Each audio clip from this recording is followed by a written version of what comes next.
Hello 8th period honors history, and today me and my peers will be telling you about the rise of conservatism from 1980 to 2000. To get into this recent history, you must know a little background about Ronald Reagan. Reagan was born February 6, 1911 in Tampico, Illinois, to a poor family. He graduated from Eureka College in 1932 and worked as a sports announcer on several radio stations. He then moved to Hollywood in 1937. He became an actor and starred in a few major productions. He was elected president of the Screen Guild and removed a large portion of communist influence from Hollywood. In 1966, Reagan was elected as 33rd governor of California. In 1980, he won the presidential nomination.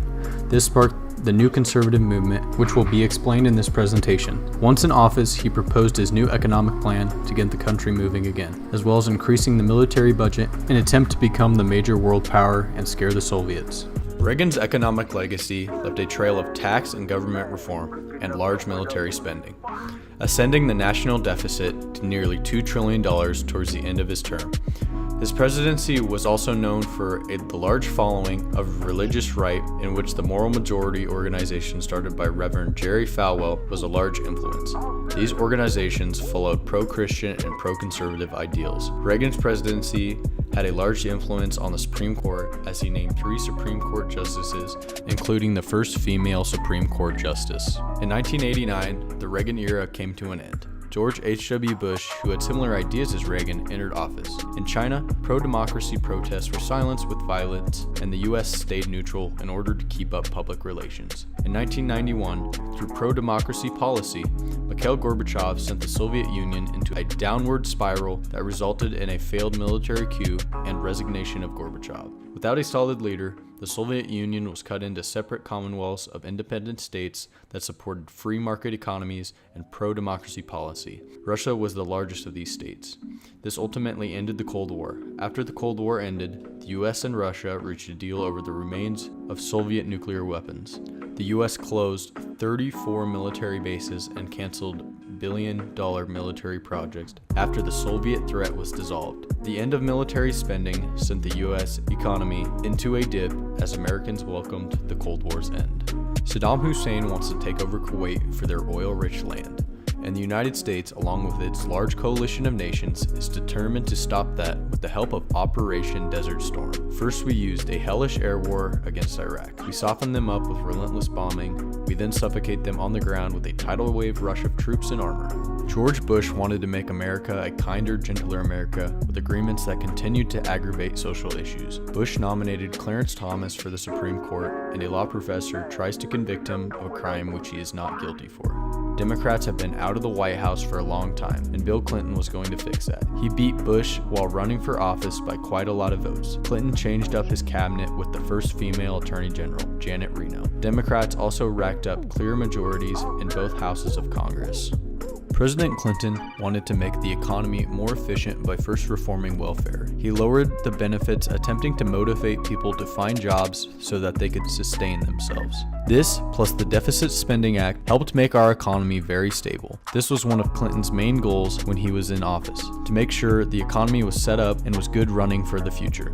Another thing that was on Clinton's agenda was how to deal with foreign affairs. He always tried to take actions that lead to peace, but there were some circumstances that actually brought more violence than peace. Clinton also made some really bad personal choices that would lead to an impeachment trial that would span over a 2-month period.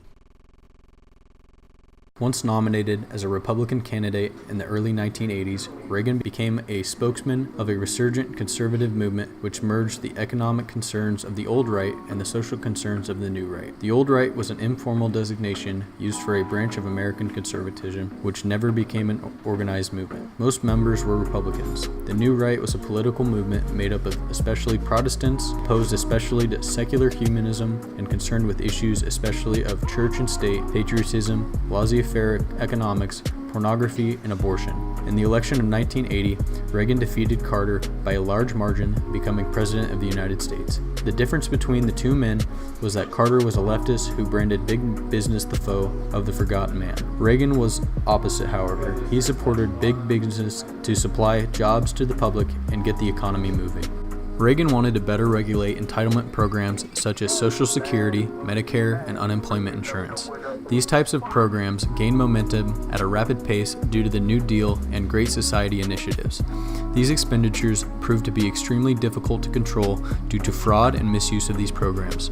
Reagan decided to restrict welfare and other government support programs to those who truly needed it. It created a very red tape-free way to provide support to said people. This was a major part of his supply-side economics plan, better known as Reaganomics.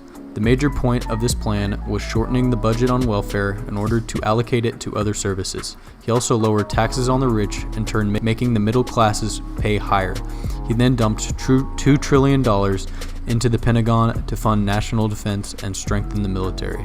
With the new massive military budget, Reagan planned to create a new ICBM defense system. The program, the Strategic Defense Initiative, or Star Wars as it was called, was a plan to launch laser-armed satellites capable of destroying Soviet intercontinental ballistic missiles on launch. This idea was proposed partly to accelerate the highly dangerous arms race to a point where the Soviet Union couldn't keep up. As Teddy Roosevelt did, Reagan pursued an aggressive foreign policy. For example, he actively supported the Sandinistas, who were rebels fighting against the pro-communist government in Nicaragua. He did this in an attempt to keep the Soviets from getting a foothold in Central America. Again in 1984, Reagan was re-elected over Democrat Walter Mondale and his running mate Gerald Ferraro. Once in the White House for a second time, Reagan began to establish a relationship with the new Soviet leader Mikhail Gorbachev. Gorbachev was a more progressive Soviet leader who was instituting policies of openness to new ideas, which was called glasnost. He also supported a more capitalist economic restructuring called perestroika. Gorbachev couldn't keep up with the new military powerhouse, so over 4 summit meetings, the leader agreed on weapons reductions and other things. These events brought the Cold War to an end and eventually supported the collapse of the Soviet Union.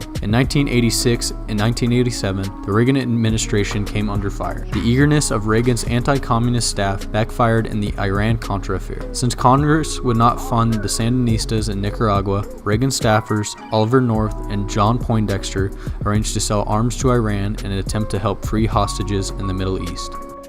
Reagan's presidency left a legacy unlike few other presidents. Reagan took office vowing to invigorate the American economy through passing government regulations, lowering taxes, and balancing the national budget. Though he had success in passing regulations and lowering taxes, he never came close to balancing the national budget. Reagan's supply-side economics promised that lowering taxes would raise government revenue, but Reagan's increase in military spending opened a hole in the national budget, adding nearly $2 trillion to the national debt. This amount is more than all other presidents combined. Reagan's $2 trillion was financed primarily by foreign lenders, especially the Japanese, and interest on this large amount of money guaranteed the need for future generations of Americans to work hard for or have a lower standard of living to pay foreign creditors. The large debt ultimately let Reagan complete his campaign promise of limiting big government and government-run programs, because the large deficit made large, expensive government programs nearly impossible in the short-term future. During Reagan's presidency, religion became a very important factor in politics. This was especially the case with the coalition of evangelical Christians known as the Religious Right. Of this large group was a political organization called the Moral Majority, founded by Reverend Jerry Falwell, a Virginian evangelical minister. He had great success preaching against sexual permissiveness, abortion, feminism, and the spread of gay rights. In the first 2 years, the organization registered between 2 to 3 million voters. The Religious Right often mimicked the New Left of the 1960s in its protesting tactics. A good example of this is how protesters blocked entrances to what they were protesting. Protesters in the 1960s blocked entrances to draft offices, while protesters in the 1980s blocked entrances to the abortion clinics. During his presidency, Reagan had a huge opportunity to take advantage of the Supreme Court, naming 3 conservative-minded judges as Supreme Court justices. This included Sandra Day O'Connor, a brilliant, public-spirited Arizona judge. She was the first woman to become a Supreme Court justice. During Reagan's presidency, the issue of abortion was a very hot issue, especially with the heavily influenced Christian interest groups. A decision over the issue of abortion was finally reached in the Planned Parenthood versus Casey case in 1992, when it ruled that states could restrict access to abortion as long as it did not place undue burden on women. At the end of the Reagan era, America was getting ready to choose their new president, after Reagan, who had been in president for nearly a decade. The presidential nomination from the Democratic Party was severely hindered after their frontrunner, Gary Hart, was forced to drop out of the race due to charges of sexual misconduct. so the nomination fell on the less popular Michael Dukakis. On the Republican side of the race was Reagan's own Vice President George Bush. George held many political offices after serving in World War II, including Republican emissary to China, ambassador to the United Nations, director of the CIA, and the Vice Presidency office. He easily won the election against the divided Democratic Party and took office in January 1989. In China, hundreds of thousands of pro-democracy demonstrators thronged through Beijing's Tiananmen Square in the spring of 1989. The Chinese government put a stop to the pro-democracy movement using force. Tanks and machine gunners killed hundreds of protesters. The U.S. criticized the actions of the Chinese government but stayed neutral to keep good relations with China. In the Soviet Union, Mikhail Gorbachev set forward more democratic policies. His policies Glasnost and Perestroika had set the USSR out of control. Communism was now beginning to be unstable in the large coalition. In a last-ditch effort to save communism, a group of old guard hardliners attempted to dislodge Gorbachev with a military coup supported by Boris Yeltsin in August 1991. The coup was foiled, but Gorbachev resigned as the Soviet president in December 1991. Without a leader, the Soviet Union dissolved into its component parts, making up 15 separate republics, all becoming commonwealths of independent states, with Russia being the largest and Boris Yeltsin the strongest leader. These independent states supported free market economies and democratic reform. The fall of the Soviet Union astonished the world. A once very powerful and intimidating power was now separated into little pieces. The fall of the Soviet Union wrote a definitive finish to the Cold War era. More than 4 decades of nail-biting tension between two nuclear superpowers, the Soviet Union and the United States, was now over.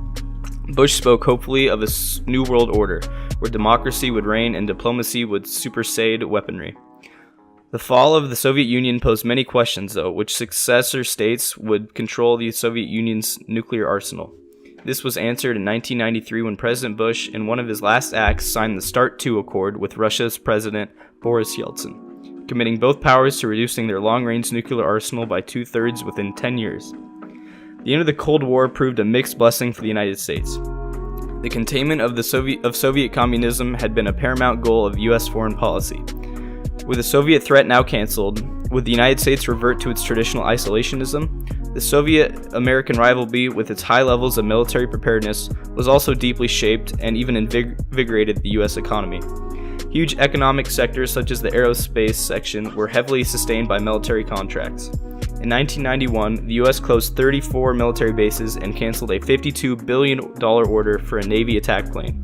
The long reliance on the military spending sent the U.S. economy into a low as Americans welcomed the Cold War's awaited finale. President Bush was showing off the United States' still intimidating military muscle on Panama of December 1989, when he sent airborne troops to capture dictator and Lord Manuel Noriega. In the summer of 1990, more ominous events which severely tested Bush's dream of a democratic and peaceful new world order. Saddam Hussein, the ruler of Iraq, sent armies to overrun Kuwait, an oil-rich desert, which drove Saddam's aggression, and the United States and its allies supplied him with the tools of aggression. An 8-year battle that ended as a stalemate. He dreamed of dictating the terms of oil supplies to industrial nations. Saddam's army roared into Kuwait in early August of 1990. The Security Council delivered an ultimatum to him to leave Kuwait by 1991, or the United Nations forces would force them out.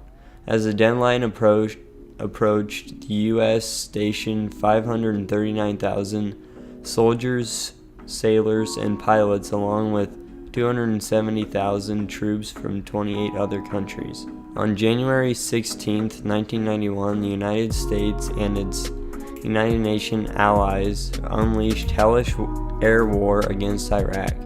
Iraq launched several dozen Scud or short-range ballistic missiles which did no significant military damage. American General Norman Schwarzkopf took nothing for granted. Saddam had the capacity to inflict awful damage. Iraq had stockpiled tons of chemical and biological weapons, including poisonous gas. Saddam's tactics also included ecological warfare, as he released a gigantic oil slick into the Persian Gulf to forestall amphibious assault and ignited hundreds of oil well fires.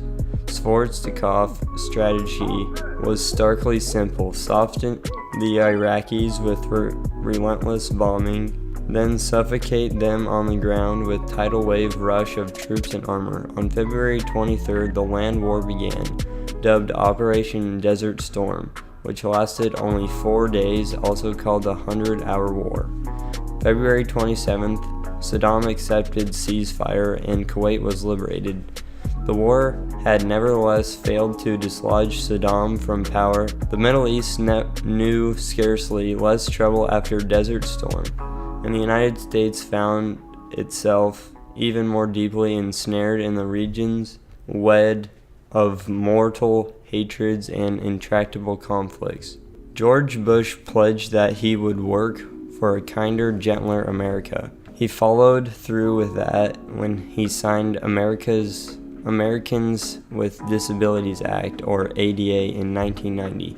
He also signed a major water projects bill in 1993 that fundamentally reformed the distribution of subsidized federal water in the West. He aggravated the social issues that divided Americans throughout the 1980s, especially the nettlesome questions of affirmative action and abortion. Bush repeatedly threatened to veto civil rights legislation that would make it easier for employees to prove discrimination in hiring and promotion practices.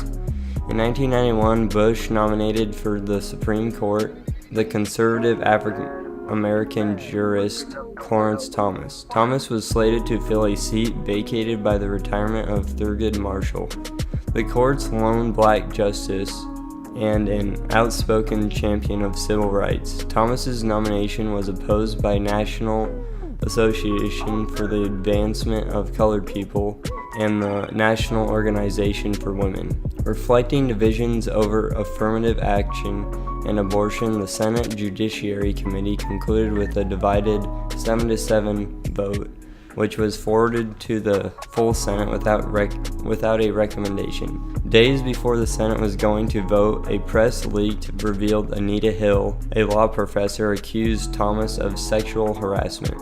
It was turned back to the Senate Judiciary Committee to reopen its hearings. For days, the American public sat by their television sets as Hill detailed her charges of sexual improprieties, and Thomas responded angrily. Hill passed the lie detector test, but 13 other female colleagues of Thomas testified that they never witnessed any improper behavior. The final vote was 52-48. Hill's charges had failed to block Thomas's nomination. Many Americans hailed her as a heroine for her role in focusing the nation's attention on issues of sexual harassment. The economy was damaging to President Bush's political health.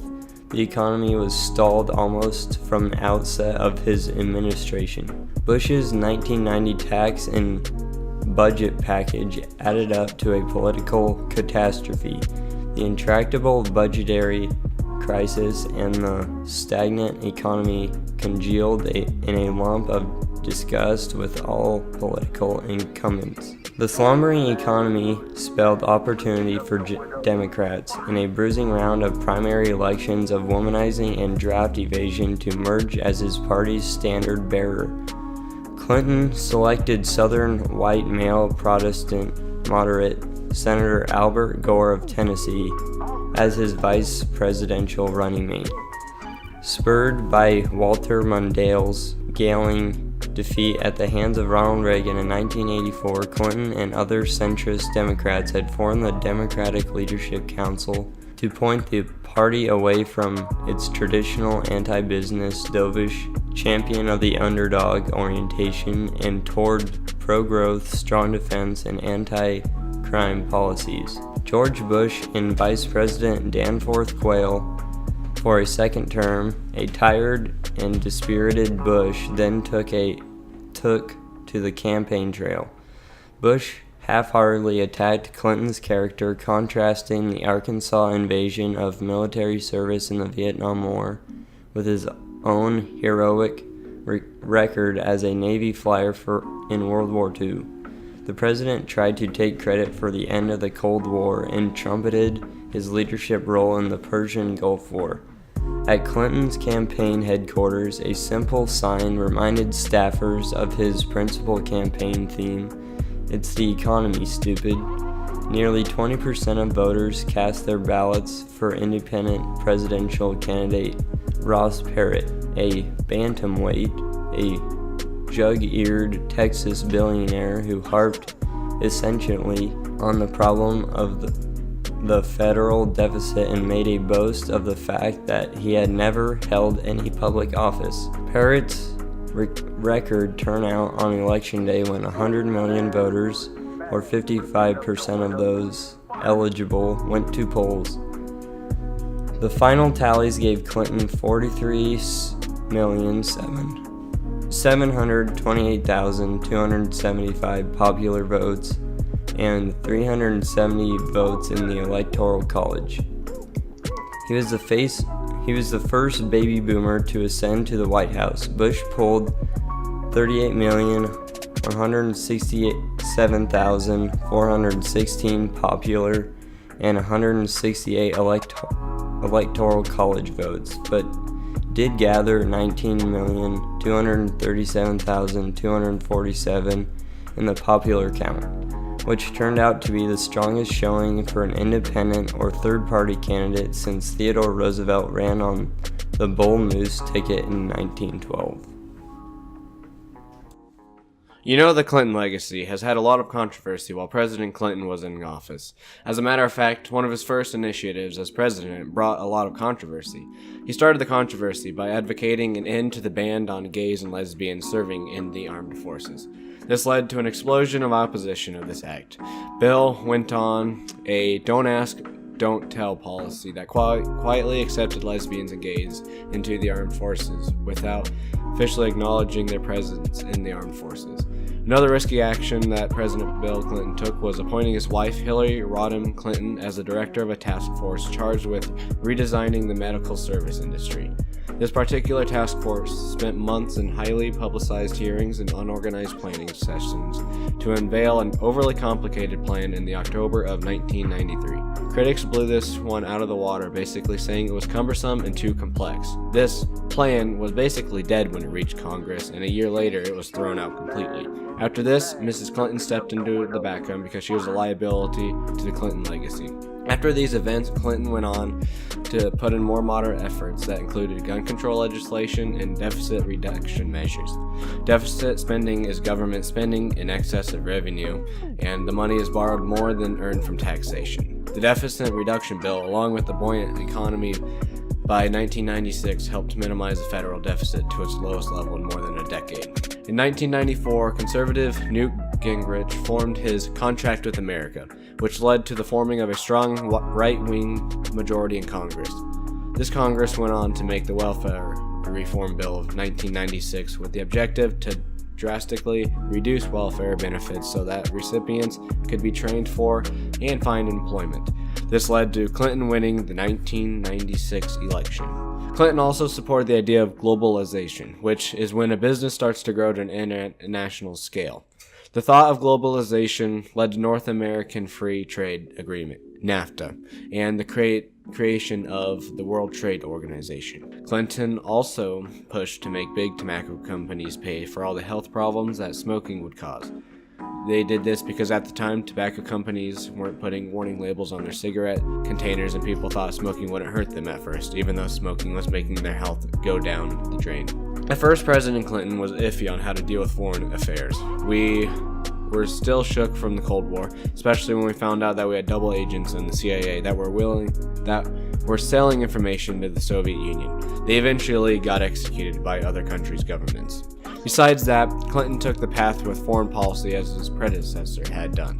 He continued to dispatch troops to Somalia as a way to keep peace. This led to more than a dozen American deaths, and Clinton quietly withdrew the American units after that and didn't allow the American public to know about these events. The Middle East was a major focus for American diplomacy right up to the end of Clinton's tenure. Clinton had a historic meeting at the White House with Israeli Premier Yitzhak Rabin and Palestine Liberation Organization leader Yasser Arafat.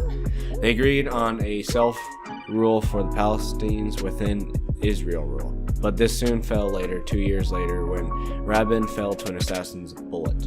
This section basically focuses on the Bill and Monica scandal. So basically, Mr. Clinton and the intern at the White House at the time, Monica Lewinsky, had been having an affair for a few years. When this came uncovered, Clinton had an interview at the White House about it. And one of his most famous quotes, and I quote, "I did not have sexual relations with that woman, Monica Lewinsky." A lead prosecutor, Kenneth Starr, had uncovered this as a lie, and this got Clinton into big trouble.